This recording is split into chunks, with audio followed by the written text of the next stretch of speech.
ಇದೆಯಾ ಸ್ವಾಮಿ? ತುಂಬಾ ಹಶ್ವಾಗ್ತಾ ಇದೆ. ಇದು ಸಾಮೂಹಿಕ ಭೋಜನ ಅಲ್ಲ, ಪ್ರಸಾದ ವಿನಿಯೋಗ. ನಿನ್ನೆ ಬೆಳಿಗ್ಗೆ ಪ್ರಸಾದ ತಿಂದಿದ್ದ ಅಷ್ಟೇ ಸ್ವಾಮಿ. ಒಳಗಡೆ ಇನ್ ಸ್ವಲ್ಪ ಇರ್ಬಿದ್ರೆ ನೋಡಿ ಸ್ವಾಮಿ, ತುಂಬಾ ಹಶ್ವು ಸ್ವಾಮಿ. ಏನ್ ನೋಡೋದು, ಆಗೋಗಿದೆ ಅಷ್ಟೇ. ದೇವಸ್ಥಾನದಲ್ಲಿ ಖಾಲಿ ಆಗಿದೆ ಅನ್ನೋ ಪದ ಉಪಯೋಗಿಸ್ತಾರೆ. ಇಲ್ದೇ ಇರೋದನ್ನ ಇದೆ ಅಂತ ಹೇಳಕ್ಕಾಗತ್ತಾ? ವಾರಕ್ಕಾಗೋಷ್ಟು ಯಾರು ಪ್ರಸಾದ ಮಾಡಿಡಲ್ಲ. ಇನ್ನೊಂದ್ ಸ್ವಲ್ಪ ಇರ್ಬೇಕು ನೋಡಿ. ಎಲ್ಲಿದೆ? ಒಳಗ್ ನೈವೇದ್ಯಕ್ಕೆ ಅಂತ ಇಟ್ಟಿರ್ಬೇಕಲ್ಲ. ಅಮ್ಮನವ್ರಿಗಿಟ್ಟಿರೋದ? ಭಕ್ತರನ್ನ ಉಪವಾಸಕ್ಕಿಟ್ಟು ಜಗದೀಶ್ವರಿ ಹೊಟ್ಟೆ ತುಂಬಿಸ್ಕೊಳ್ಳಲ್ಲ. ಜಾಸ್ತಿ ಇಟ್ಟಿಲ್ಲ, ಒಂದು ಚಮಚದಷ್ಟು ಅಷ್ಟೇ. ತನ್ನಿ ಅದನ್ನೇ. ನಿನ್ನೆ ಬೆಳಗ್ಗೆಯಿಂದ ಏನು ತಿಂದಿಲ್ವಂತೆ.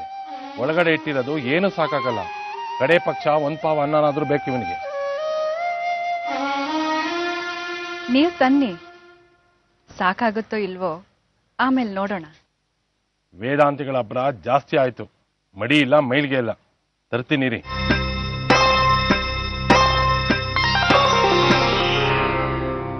ದೇವಸ್ಥಾನದಲ್ಲಿ ಯಾವುದು ಖಾಲಿ ಆಗೋದಿಲ್ಲ.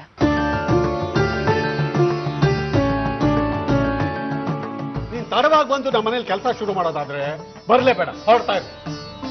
ಸ್ವಲ್ಪ ಕೆಲಸ ಇತ್ತು, ತಡವಾಯ್ತು. ಏನು ಕೆಲಸ? IAS IPS ಗಳ ತರ ಮಾತಾಡ್ಬೇಡ. ನಂಗೆ ಬೇಕಾದರೊಬ್ಬರಿಗೆ ನ್ಯಾಯ ಕೊಡಿಸ್ಬೇಕಾಗಿತ್ತು. ಆಹಾ, ಪಂಚಾಯತಿ ಚೇರ್ಮನ್ ನೀನು ಊರವ್ರಿಗೆಲ್ಲ ನ್ಯಾಯ ಕೊಡ್ಸೋದಕ್ಕೆ. ನಮ್ಮನೆ ಕೆಲಸ ಬಿಟ್ರೆ ಏನೇ ಕೆಲಸ ನಿನ್ಗೆ? ನಮ್ಮ ಅತ್ತೆ ನನ್ನ ಅನ್ನಪೂರ್ಣೇಶ್ವರಿ ಅಂತಿದ್ರು. ಹೆಸರು ತಕ್ಕಂಗಿರ್ಬೇಕಲ್ವಾ? ಕಾಂಗ್ರೆಸ್ ತರ ಕೈ ತೋರಿಸ್ಕೊಂಡು ಜುಯಿ ಅಂತ ಧಾನ್ಯ ಸುರಿಸ್ತಾ ಇದ್ರಾ?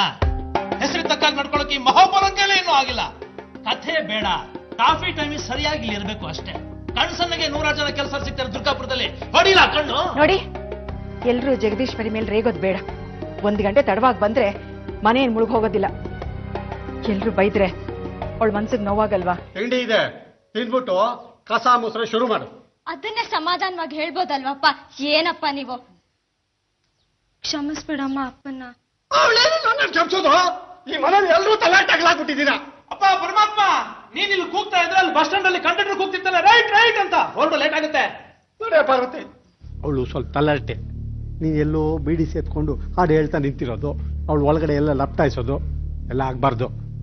ನೀನು ಅವಳ ಮೇಲೆ ಒಂದು ಕಣ್ಣಿಟ್ಟಿರೋ, ಕಣ್ಣು ಹೊಡಿಬೇಡ. ಎಲ್ಲ ಹೋಗಿದೆ ಎಷ್ಟೊಂದಕ್ಕ. ಸದಾನಂದ ನೆನಪಾಗಿದ್ದ. ಎಷ್ಟೊತ್ತಿಗೆ ಅವ್ನು ನೋಡ್ತೀನೋ ಅಂತ ಅನ್ಸ್ಬಿಟ್ಟಿದೆ. ಅದಕ್ಕೆ ರೂಮಲ್ಲಿದ್ದೆ. ನಡಿ ಹೋಗೋಣ ಬೇಗ. ಸದಾನಂದ ಜಾಸ್ತಿ ಹೊತ್ತು ಕಾಯಿಲ್ಲ. ನಡಿ ನಡಿ ನಡಿ ಹೋಗ್ ನಡಿ.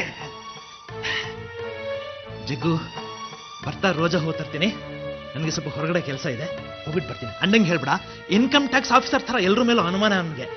ಮನೆ ಕಡೆ ಜೋಪಾನ. ಶಂಕ ಕೊಟ್ರೆ ಕೋಟಿ ಕೊಡ್ತೀನಿ ಅಂತ ಕೇಶವನ ಹತ್ರ ಹೇಳಿದ್ರು. ನಿಶ್ಚಿತಾರ್ಥ ದಿನ ಶಂಕ ಸಿಕ್ಕಿದ್ರೆ ಪ್ರಪಂಚನ ಬಂದ ಹಾಗೆ ಅಂತ ಭೂಪಾಲ್ ಹೇಳ್ತಿದ್ದ. ಅದನ್ನ ನಾನು ಕೇಳಿಸ್ಕೊಂಡೆ, ಕಟ್ ಹಾಕಿದ್ರು.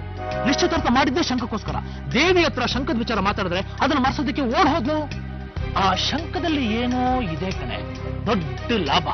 ಯಾರು ಹೇಳ್ತಾ ಇಲ್ಲ ಅಷ್ಟೇ. ಅಲ್ರಿ, ಹೋಗಿ ಹೋಗಿ ಅವನು ಕೇಶವನ ಹತ್ರ ಮನೇಲಿ ಇದ್ದಾನಲ್ರಿ. ಅವ್ರು ಅವನಿಗೆ ಏನಾದ್ರೂ ಹೆಚ್ಚು ಕಡಿಮೆ ಮಾಡಿದ್ರೆ ಏನ್ ಗತಿ? ಹಾಕ್ತು ನಿನ್ ಬಾಯಿಗೆ ಮಣ್ಣು. ಯಾವಾಗ್ಲೂ ಕೆಟ್ಟ ಯೋಚನೆ. ಹಿರಣ್ಯಕಶಿಪು ಜೊತೆ ಪ್ರಹ್ಲಾದ ಇರಲ್ವೇನೆ? ಲೋಕೋದ್ಧಾರ ಆಗ್ಲಿ ಅಂತಾನೆ ಕೆಟ್ಟವ್ರ ಜೊತೆ ಒಳ್ಳೆಯವನು ಇರಿಸೋದು. ಗರುಡ ಪುರಾಣದಲ್ಲಿ ಏನ್ ಹೇಳ್ತಾರೆ? ಹೌದು, ಪ್ರಹ್ಲಾದ ದೈವಾಂಶ ಸಂಭೂತ, ಸದಾನಂದ ನಿಮ್ ಮಗ. ಸುಚೇಂದ್ರ ಮತ್ತು ಸದಾನಂದ ಇಬ್ರು ಒಳ್ಳೆ ಸ್ನೇಹಿತರ ಕಣೆ. ಹೇಗೋ ಇವಾಗ ಸದಾನಂದ ಭೇಟಿ ಆಗ್ತಿದೀವಲ್ಲ, ಹೇಳಿ ಕರ್ಕೊಂಡ್ ಬಣ್ಣ. ನನ್ನ ಮಾತನ್ನ ಅವನು ಯಾವತ್ತೂ ಮೀರೋದೇ ಇಲ್ಲ. ಏನು ಮಗ ಒಂದ್ ಕಡೆ, ನಾವೊಂದ್ ಕಡೆ.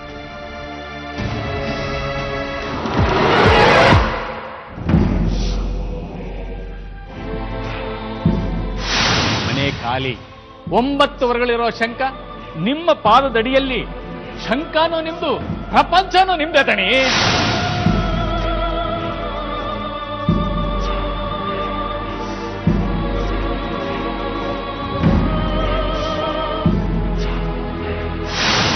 ಸಿಗುತ್ತೆ ಹೋಗು ನಿನಗೆ 9 ವರಗಳಿರೋ ಶಂಖ ಈ ಹುಣ್ಣಿಮೆಯ ದಿನ.